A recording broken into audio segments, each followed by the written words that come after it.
Les amis, bonjour. J'espère que cette vidéo vous trouve en très bonne santé.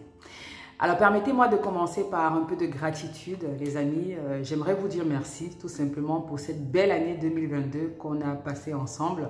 J'ai pris beaucoup de plaisir à créer du contenu pour vous et j'ai vraiment apprécié la qualité de nos échanges et je suis vraiment reconnaissante pour ça à l'aube de cette nouvelle année. Donc, je voudrais vous dire merci. Aujourd'hui, les deux communautés YouTube et Facebook cumulées, on est à plus de 100 000 abonnés. C'est juste énorme. Franchement, je m'y attendais pas.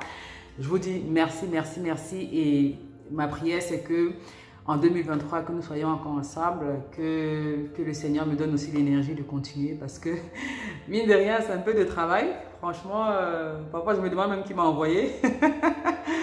Mais voilà, je garde toujours ma motivation parce que vos retours, tout simplement, je vois vos retours, je vois que ça porte des fruits, ce que je donne comme conseil ici. Et donc voilà, n'hésitez pas, c'est pour ça que c'est important aussi à liker les vidéos, à commenter, à partager. Ça nous permet, nous les créateurs de contenu, de savoir que derrière, il y a des gens qui suivent et donc ça motive. Voilà. Donc merci encore pour ça. Alors la vidéo d'aujourd'hui que je fais à l'aube de la nouvelle année, c'est une vidéo résolution. En général, à l'aube d'une nouvelle année, on prend beaucoup de résolutions dans différents domaines de notre vie. Et en général, le domaine de la santé n'y échappe pas. Alors, j'ai voulu partager avec vous 10 résolutions que je vous propose pour améliorer votre santé en 2023 et dans les années à venir, bien sûr.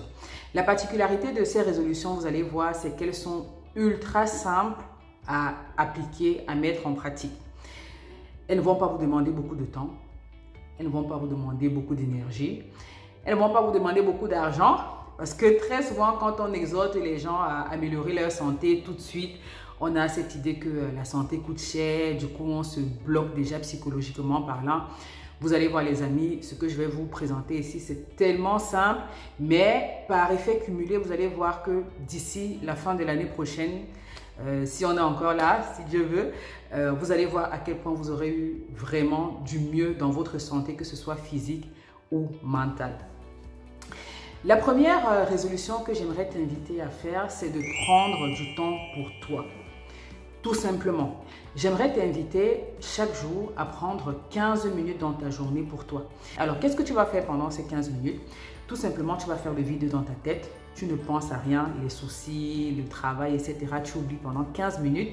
Et puis, tout simplement, tu vas respirer. Tu vas respirer calmement et profondément. Les gens n'ont même plus le temps de respirer. C'est incroyable. La respiration qui est... Ça paraît tellement banal, mais les gens ne respirent même plus. On a une respiration qui est tellement superficielle. Vous allez voir qu'en prenant 15 minutes de respiration calme, lente, profonde, vous allez voir à quel point ça va vous faire du bien. Ça va vous détendre, ça va vous libérer de la charge mentale. Si vous avez même un petit mal de tête, vous allez voir, ça va vous faire du bien. Et vous allez voir que plus vous ferez ça tous les jours, plus vous allez entraîner votre organisme à une certaine sérénité. Franchement, ça marche. Donnez-vous ce temps-là. Ça peut être le matin, ça peut être dans la journée, ça peut être le soir, comme vous voulez, mais trouvez du temps. Ces 15 minutes-là, tu vas voir, ça va te faire énormément de bien. Tu ne vas peut-être pas voir ça tout de suite, la première fois que tu vas le faire, mais si tu le fais tous les jours, tu vas voir qu'au bout d'un certain moment, vraiment, tu seras quelqu'un de très serein et ça, c'est très important pour ta santé mentale. Et tu vois, 15 minutes sur une journée, c'est rien du tout, ça ne te coûte rien, ça ne te coûte pas d'énergie, ça ne te coûte pas de l'argent et pourtant, ça aura un impact considérable sur ta santé. Donc ça, c'est la première résolution que je t'invite à avoir, prendre du temps pour toi. Deuxième résolution qui est tout aussi simple que je t'invite à faire en 2023, c'est de bien t'hydrater. Tu dois boire de l'eau. Même boire de l'eau, les gens n'ont plus le temps de boire de l'eau. Parfois, il y a des gens qui passent toute une journée sans boire de l'eau. Les gens sont déshydratés et il y a beaucoup de petits bobos du quotidien qui sont tout simplement la conséquence de la déshydratation. Il y a des gens qui sont tout le temps fatigués, qui ont tout le temps des crampes, qui ont tout le temps des maux de tête, qui ont du mal à se concentrer, qui ont la peau sèche, qui passent le temps à appliquer des crèmes, qui ont les cheveux cassants parce que déjà, à l'intérieur, ils ne sont pas hydratés.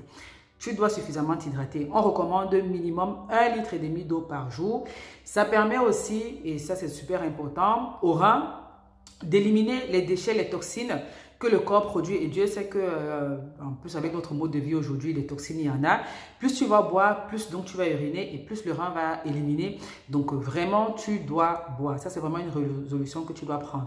Troisième résolution que je t'invite à prendre en 2023, c'est de faire attention à ton alimentation, de faire attention à ce que tu mets dans ton assiette. Alors ça, je pense que ce n'est pas un scoop pour ceux qui me suivent. Vous savez l'importance que j'accorde à ça. L'essence même de mes vidéos, souvent la plupart du temps, c'est l'alimentation. Il y a même souvent certaines personnes qui me disent « Mais donc finalement, tu es médecin ou tu es nutritionniste, on ne comprend plus. » Je ne suis pas nutritionniste, je n'ai pas de formation en nutrition, mais je m'y intéresse beaucoup parce que force est de constater que la médecine, en fait, c'est la nutrition. Aussi simple que ça. Et ce n'est pas nouveau. Depuis l'Antiquité, les médecins qui se sont succédés le disaient déjà, que ton aliment soit ton premier médicament. Mieux vaut un bon resto qu'une bonne ordo. Pour dire ordonnance, mieux vaut un bon resto que l'hosto. Tout commence dans l'assiette. Et ça, vraiment, c'est immuable. Le principe, il est très simple. La nourriture qu'on apporte à notre organisme, c'est son carburant. Il y a des gens qui pensent qu'on mange juste pour que ce soit bon. On mange juste pour le plaisir. Mais non, en fait, c'est un peu comme une voiture. Quand tu achètes une voiture, si tu mets du bon carburant dans la voiture elle va bien rouler et elle va t'amener très loin. Mais si tu mets du mauvais carburant, tu seras tout le temps au garage avec ta voiture. C'est la même chose. Ce qu'il faut déjà considérer à la base, les amis, c'est que ton corps a de la valeur. Je pense que c'est même le début. Il faut savoir que ton corps a de la valeur. À partir du moment où tu estimes que ton corps a de la valeur, tu ne vas pas lui donner n'importe quoi. Si tu achètes une voiture qui a de la valeur, tu mets ton argent là, tu achètes une belle voiture, franchement, tu ne vas plus aller mettre n'importe quel carburant au quartier dans ta voiture. Ou même quand la voiture va se gâter, quand la voiture a un problème, tu ne vas plus aller au petit garage du coin là. Non, tu vas aller chez le concessionnaire parce que tu veux prendre soin de ta voiture. C'est ça. C'est comme ça que tu dois raisonner aussi pour ton organisme. À partir du moment où tu te dis que mon corps a de la valeur, tu vas forcément ne pas lui donner n'importe quoi. Et donc ça, c'est important pour la santé. Ça, c'est vraiment très, très important. Je mets vraiment l'accent dessus. Et en général, vous savez ce qu'il faut faire. Franchement, je ne vais pas vous refaire un dessin. En général, quand tu manges, toi-même, tu sais que ça, c'est bon, ça, ce n'est pas bon. Quatrième résolution que je t'invite à faire aussi, c'est d'intégrer le jeûne dans ton mode de vie. Le jeûne, ça consiste tout simplement à faire des phases sans manger. Alors aujourd'hui, on connaît beaucoup le jeûne intermittent, c'est très en vogue ces derniers temps parce que ça aide à la perte de poids, ça marche très bien, je suis d'accord. Mais en fait, il faut savoir que le jeûne, ça ne date pas d'aujourd'hui. Depuis l'Antiquité, dans la médecine, on utilisait le jeûne. Et les premiers médecins, même quand on n'était pas encore dans notre société surmédicalisée, qu'on a aujourd'hui, quand on n'avait pas encore les médicaments, les médecins soignaient leurs patients par du jeûne, en fait, tout simplement. Ils les mettaient dans des chambres pendant des heures sans manger. Et le but, le principe qui est tout simple, en fait, c'est que lorsque tu jeûnes, tu laisses justement le temps à ton organisme de faire des réparations, de se reposer. Quand tu manges, l'organisme, tu lui dis, allez, tu vas travailler sur la digestion. Et du coup, il passe son temps à digérer. Il n'a même plus le temps de s'occuper des autres fonctions, c'est-à-dire faire des réparations au niveau des cellules, parce que les cellules se renouvellent, parfois il y a des erreurs, il faut corriger, il faut éliminer les toxines qu'on a accumulées. Quand tu es tout le temps en train de manger, tu ne laisses pas ton organisme faire cet autre travail-là, et ce n'est pas bien. Donc ce serait bien d'intégrer dans ton mode de vie du jeûne. La cinquième résolution que je vous invite à faire, les amis, c'est de vous mettre au sport. Alors je sais, je vous ai dit que les résolutions allaient être faciles, ça ne devait pas vous demander beaucoup d'énergie. Et là, je vous parle de sport. Promis, ce sera la seule résolution qui va vous demander un petit peu d'énergie. Mais la vérité, les amis, c'est que vous devez vous mettre au sport. Selon les dernières études scientifiques, la sédentarité est devenue la première cause de maladies cardiovasculaires. Quand on sait que les maladies cardiovasculaires, elles-mêmes et particulièrement les accidents cardiovasculaires, sont la première cause de mortalité dans le monde, pays pauvre, pays riche confondu. Donc la sédentarité est passée devant l'alimentation, le tabac, l'alcool, etc. C'est-à-dire que tellement on est devenu sédentaire que c'est mauvais. Et comme à côté de ça, les autres facteurs n'ont pas cessé aussi d'augmenter, en étant sédentaire, on ne limite même pas la casse et donc ça devient dangereux. Vous devez prendre la résolution cette année de faire de l'activité physique, les amis. Sixième résolution, je pense, si je ne me trompe pas dans les chiffres, tu dois faire attention à ton sommeil. L'insomnie, c'est un motif de consultation très fréquent. Aujourd'hui, beaucoup de gens ne dorment plus. Alors, une des causes principales, et on va revenir dessus après, c'est le stress. Le stress, c'est une des premières causes d'insomnie. Si tu as du mal à dormir, il y a de fortes chances que tu sois quelqu'un de stressé. Même si tu ne t'en rends pas compte, même si Même si tu ne vois pas ce qui te stresse dans ta vie, si tu ne dors pas bien, ça veut dire que quelque part, ton cerveau, il n'est pas tranquille, il n'est pas au repos. Et donc, tu dois faire attention à ça. Et puis, il y a des gens aussi qui ne dorment pas parce qu'ils sacrifient leur sommeil au profit des écrans. Il y a des gens, ils vont se coucher, mais ils prennent leur téléphone, ils vont sur les réseaux sociaux. Les réseaux sociaux, ça absorbe. On peut passer toute la nuit dessus sans s'en rendre compte. On scrolle, on nous propose toujours d'autres vidéos. Vous devez faire attention à ça. Alors, on conseille en moyenne 7 heures de temps 7 heures de sommeil par nuit, mais la science concède aussi qu'on n'est pas égaux face au sommeil. Donc, il y a des gens qui vont dormir un petit peu moins, d'autres un petit peu plus. Mais ce qui est sûr, c'est que 2-3 heures de sommeil, ce n'est pas du tout suffisant. Donc, tu dois faire attention à ton sommeil et puis tu dois avoir un sommeil de bonne qualité. Si tu dors et que tu te lèves le matin, tu es toujours fatigué malgré tout, c'est qu'il y a un problème, je t'invite à consulter. Donc, en tout cas, une résolution que tu dois prendre, c'est de me dire, voilà, cette année-ci, il faut que je fasse attention à mon sommeil, il faut que j'ai un bon sommeil. S'il y a des choses qui ne vont pas, il faut que je les règle. Je ferai une autre vidéo spéciale sommeil voilà, dans les jours à venir. Mais en tout cas, tu peux déjà te noter ça dans les résolutions, améliorer ton sommeil. 7e résolution, donc j'en ai parlé, c'est le stress. Aujourd'hui, les gens sont beaucoup trop stressés. Ça, c'est aussi un motif de consultation qui est très fréquent. Les anxiolytiques se vendent comme des petits pains. C'est chiffré, les anxiolytiques et les somnifères d'ailleurs. C'est des milliards de chiffres d'affaires tellement les gens sont stressés. Alors, la faute au mode de vie, comme je disais d'ailleurs, c'est pour ça que je vous demandais aussi de prendre un peu de temps pour vous, parce qu'on est toujours en train de courir. On a la pression de la société, du boulot, peut-être de l'entrepreneuriat. Aujourd'hui, les gens sont beaucoup dans l'entrepreneuriat, donc c'est quelque chose qui stresse. Il y a aussi les médias. Aujourd'hui, à la télé, les médias sont ultra stressants, je trouve. Je ne sais pas ce que vous en pensez, mais quand tu regardes les informations à la télé, tu as l'impression qu'il n'y a que des mauvaises nouvelles. On te parle des maladies, des guerres, des attentats, des incendies. Enfin, il n'y a que des choses stressantes. Tu dois te protéger de ça. Tu dois vraiment te mettre dans une bulle. Hein. Tu es dans une société, c'est vrai, mais tu dois te protéger du stress. Alors, je vous avais fait une vidéo où je partageais mes astuces anti-stress.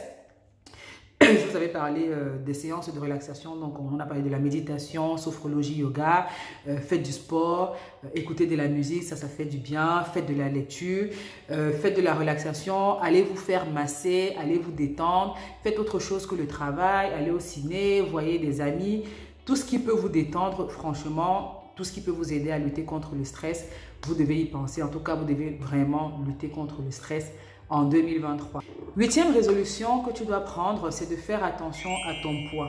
Si tu es en sous-poids, si tu es obèse, tu dois vraiment prendre la résolution de normaliser ton poids parce que, les amis, ça aussi, ce n'est plus un scoop. Le surpoids, c'est vraiment un nid de nombreuses maladies. Ça, on le voit très clairement en consultation dans tous les domaines de la médecine, hein, que ce soit sur le plan cardiovasculaire, en cancérologie, la graisse est cancérigène, les pathologies rhumatismales. En général, les gens qui sont en surpoids, ce sont les gens qui ont le plus souvent mal au dos, mal au genou, etc. Les pathologies cutanées, les pathologies psychiatriques même. Bref, tu dois veiller à ton poids. 9e résolution que je te propose pour 2023, si tu veux améliorer ta santé, eh bien, c'est tout simplement de t'abonner à des créateurs de contenu qui parlent de santé. Aussi simple que ça. Si tu veux apprendre davantage sur ta santé et l'améliorer, tu dois écouter des gens qui sont légitimes pour en parler et qui vont t'apporter du plus. Et puis, la 10e résolution, tout aussi simple que les autres, je t'invite pour être en bonne santé et surtout santé mentale, je t'invite à cultiver la gratitude. Je t'invite à être reconnaissant pour ce que tu es et pour ce que tu as. Et pour ça, je t'invite à faire un petit exercice tout simplement chaque fin de journée. C'est de trouver une chose dans ta journée pour laquelle tu es reconnaissante. Reconnaissant. De trouver une chose de positive que tu as pu avoir dans ta journée. Ça, c'est un exercice qui paraît banal, mais que les gens ne font pas parce que on est tellement toujours dans un esprit d'avoir mieux, de s'améliorer, qu'on ne réalise pas ce qu'on a déjà. Et ça, je vous le dis en toute honnêteté parce que même moi, à un moment donné, je me suis rendu compte que j'en voulais toujours un peu plus dans ma vie, alors que j'avais déjà des choses très bien pour lesquelles même des gens m'enviaient, mais tu n'arrives même pas à enjoy ce que tu as déjà tellement tu es toujours projeté dans le futur. Il faut que ça s'arrange, il faut que j'ai plus que ça, il faut que, etc. Et donc quand tu fais ça, tu n'es pas serein, tu n'es pas heureux parce que ton bonheur dépend toujours de quelque chose. C'est important d'avoir déjà de la gratitude pour ce qu'on a.